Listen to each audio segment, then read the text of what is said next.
Well, this series might take a while. I'm sorry. It's taken so long for me to just come up with episode 2. It's just that I play a lot of games, it turns out. It's not an addiction, I swear. Anyways, episode 2 of the BLM bundle. It's Night in the Woods, a game I actually played when it came out. I was very excited because I thought this game looked great aesthetically. And I still do, with its cartoony, anthropomorphic characters with a geometric look and a soft and diffused light. It has an autumny feel to it, since the game takes place during autumn, I think. Orange rains and the world is covered in leaves. The soundtrack is really good. As I have mentioned many times before, music is not my forte, but I like this one. It's calm and smooth. There's almost like a melancholy feeling to it, and it also has some really catchy tunes thrown in there.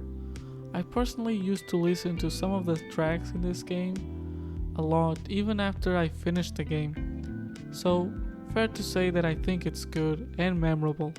And I'm very partial to the end credits song, which is not a spoiler by the way, because it is the song they used in the trailers. The way I see it, it is a very comfortable looking game for a not so comfortable story.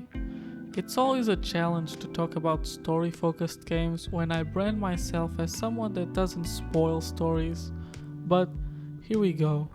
Thematically, Night in the Woods is a game about mental health and its deterioration, a story about May coming back to her hometown after dropping out of college and meeting back up with the people that still live there, and well, weird things start to happen that build up for a bigger overall story.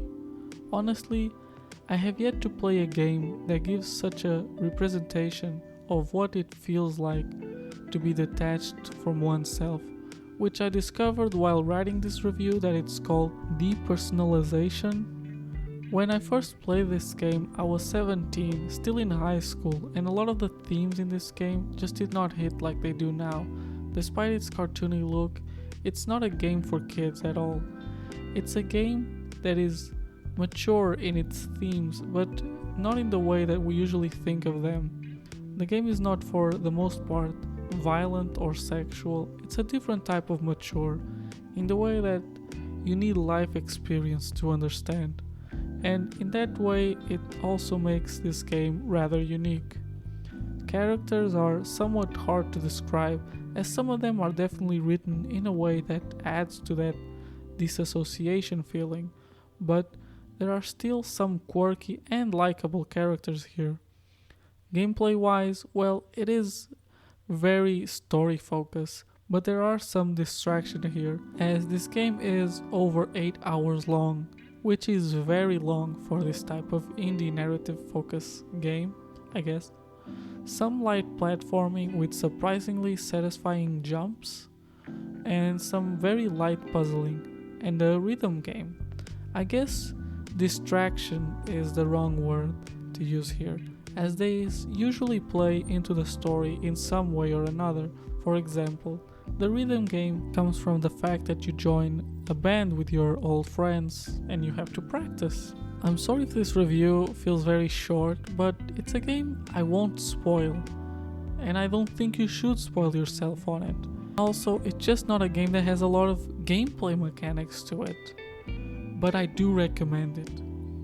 This game, of course, more for the older people. By older I just mean you have a couple years in your life after high school, and I'm giving this one an 8 out of 10.